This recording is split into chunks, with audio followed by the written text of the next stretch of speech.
Arcanati 64, another racecourse back to Redcar. I was trying to think just now, 8, 9 times been here now. Not sure. Put it up here because just can't remember anymore.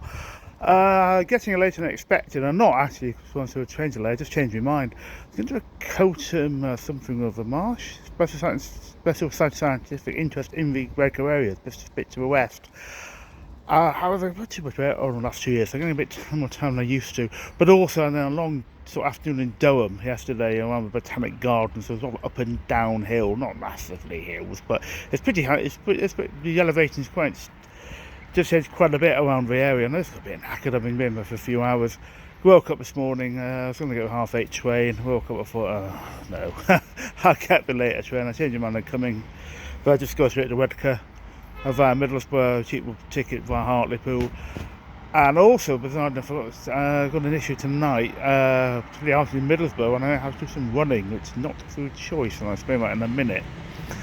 But here for the 2-year trophy stroke Gisborne Stakes stroke straight mile final. So I'll pop up a pint in either the Gypsy Rover or Wheatus Pantry. I've been in this pantry a couple of times. Not been Gypsy Rover actually before, and I might give it a shot. Enough time for a pint for racing. Cars coming in, going the other direction. That's okay. Not going to run me over. Probably a carpet and get out of the way of everything. And there you go. There seems to be someone walking along. I'm walking with a dog, but not too near me. So that's that. Yeah. So later on, that I was about to start a thing. I've actually got a ticket to see Matt Rendell talk about Tour de France. You know Tour de France at all? Matt Rendell's one of the presenters on ITV Racing, and it's in Middlesbrough. And I thought, I can go to Racing Redcar, and then I get the train to Middlesbrough from Redcar, get the train out to Newcastle and go home in the evening, late evening, 11:30 train. No, 11 train? Via Darlington, yeah. So Middlesbrough to Darlington, and then 10:30 train, so Middlesbrough Darlington, and I get home just before. Yeah, in time for the last met at Newcastle, been fine apart from the fact about a week ago or something like that. I found out it was going to be cancelled, and for some reason, and generally for no apparent reason, never have a train out of London going to Newcastle at 9 o'clock in the evening. I do it every other day, so 10 o'clock in the evening.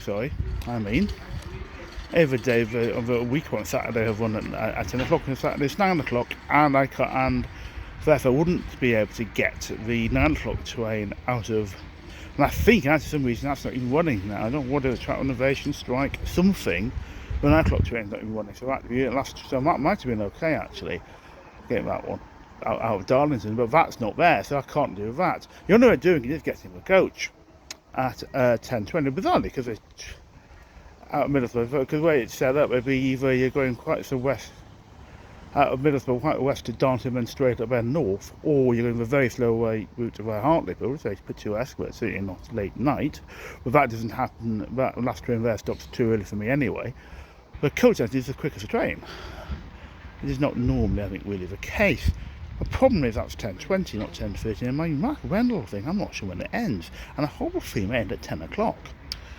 Starts at 7, looks up, and then passes 2.5 hours, and I've got a front row seat, which could be a problem because I can't really awkwardly leave early. And the coach station is about a mile and 3/4 away from the train station, which means 20 minutes I'm not walking that distance. I did have a very enjoyable evening at the Middlesbrough Theatre, watching a Landfee, a bit of a Sullivan opera done by some. No, it's amateur dramatic company quite so much, but certainly not really mainstream, large-scale professional company. Very enjoyable evening. And I tried to walk on quite quick as I could without running, really. Not very good at running. Pretty much weight on, but I've never been a good runner, ever. Even when I was not thinner, I was never a good runner. I've got a hand-eye coordination disability, and it just doesn't make life easy for me. And so that was that. So I tried to walk as quick as I could, and there's no way you get about 20 minutes. 30 is the quickest. So I may have to run for my coach, and I'm not exactly. It could be like pray for Dave. I hope he doesn't die of a heart attack and embarrassing way back to that coach. And I'm not sure how it's going to work out. I'm hoping it doesn't actually end at 10 o'clock. But I did look at Matt Rendell's stuff, the tour, and it is 2.5 hours. But then I have another Tour de France talk. Another ITV cycling presenter, Ned Bolting, who does a lot of other stuff, some darts as well, and some other stuff. I think he's a little more well known than maybe Matt Rendell is, just in the sporting stuff. And actually Leeds, I think early November. So we've got some here for SSN Redcar. We've got future meetings may have said and proof video, which none of it I've put up because I keep forgetting to do it. Got York for its next Saturday. Had to make a bizarre meeting because it starts at 11 o'clock for memorisation on October 19th. Sandown Tinkler Creek Saturday for what? Because they're going to a new listed race where I've not seen yet. And they're saying, it's over time it seems. I've been every people graded race in Britain, bar the new Libertine Mare's Chase. Always seems expensive to get to Camp Festival these days. So still, probably won't be next year. Maybe 2026 on that one. I don't know yet. I haven't really dealt with that yet. I might look at maybe something like that finally next year. The cost is.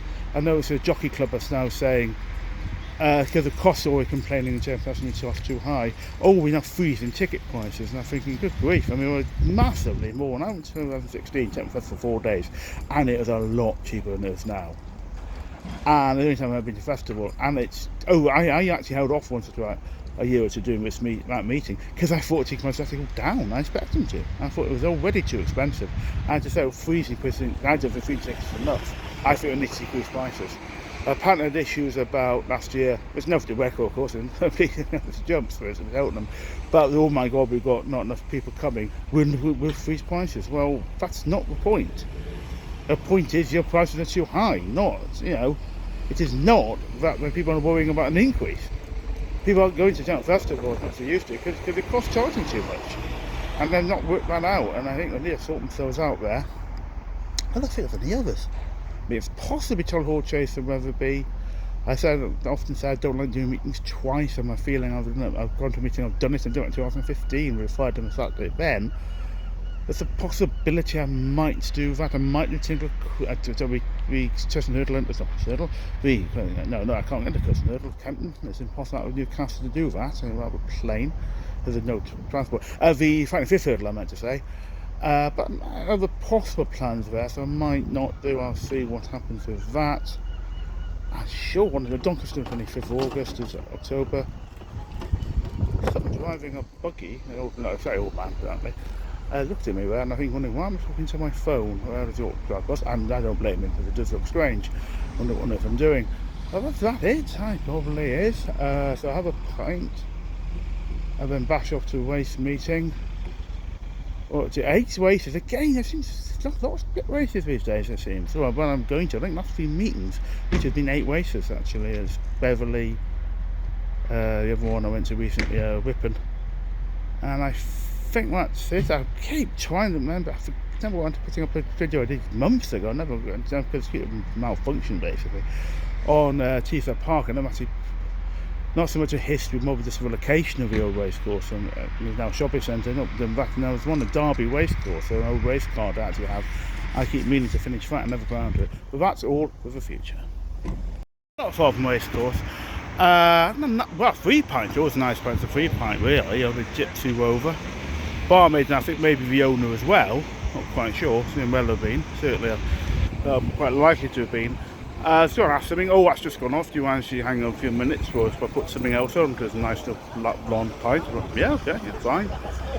She was just getting something out, and it didn't, I don't know if it said totally right. I said, do you want that for free? And in fact I couldn't have do 3 pints, I'd pour 2 out, just trying to sort things out, and I didn't would have minded, but I had to get to a meeting. I didn't have to drink a bit too quickly. Well, I was thinking I was going down there for from checking Google Maps, I switched to a different map one slightly, but my phone it's not on there on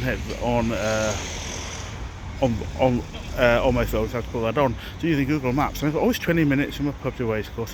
What I've forgotten is coming down here. That was true. You can get into it directly straight down from town centre, and you used to be able to do that. You can leave that way, and it's a quick way of getting out racecourse. We used to get in. Now I know when it changed. It was during COVID, or at least when we're coming out of COVID. And there's arguments that we're still in COVID, there's still COVID now, but there's no restrictions in place. And in May 17th, 21st, whatever it was, 2021 was here. I mean, here my first, in fact, I was thinking, I was hanging with Cleaver Arms Hotel before racing at Redcar. And I think the first pint was probably served after reopening, because it was the first day to reopening happened to be that place of reopening, including racecourse. It was that bank holiday Monday. So I came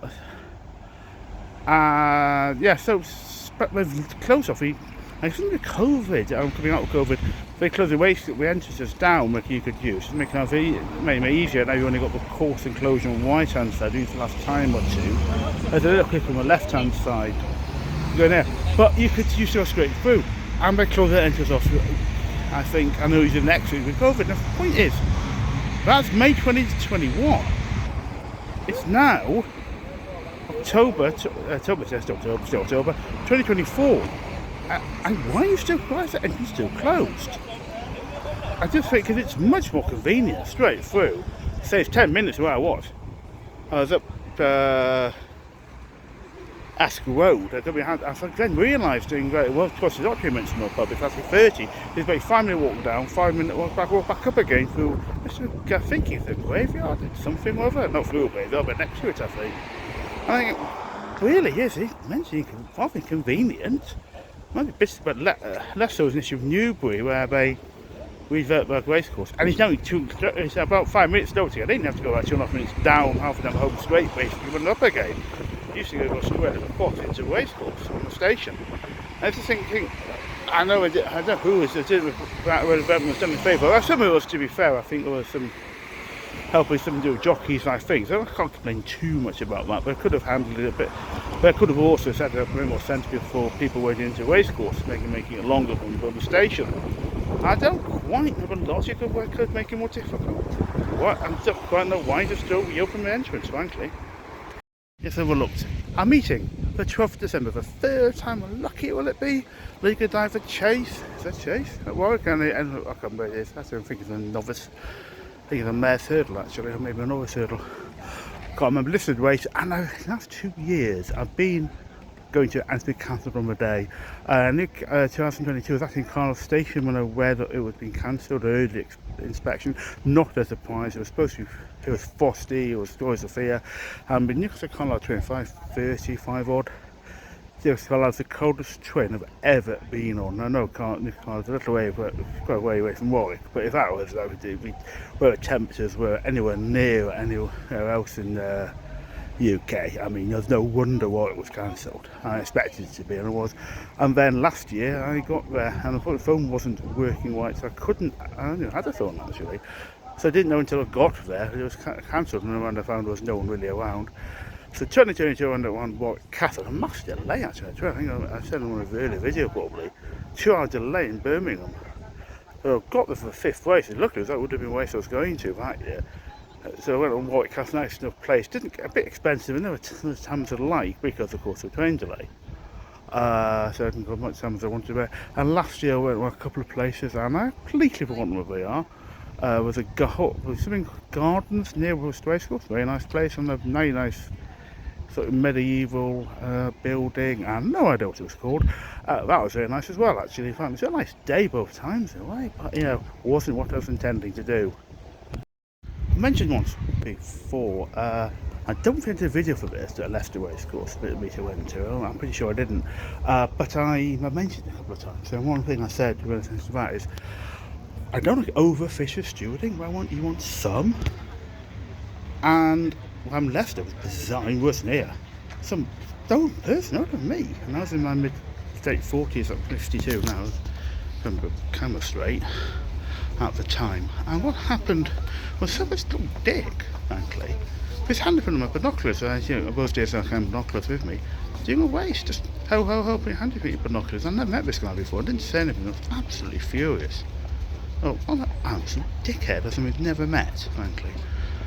But here, I had a go at a few youngish lads, maybe early 20s, because I just started with the seats, and there's people standing in front of the seats here.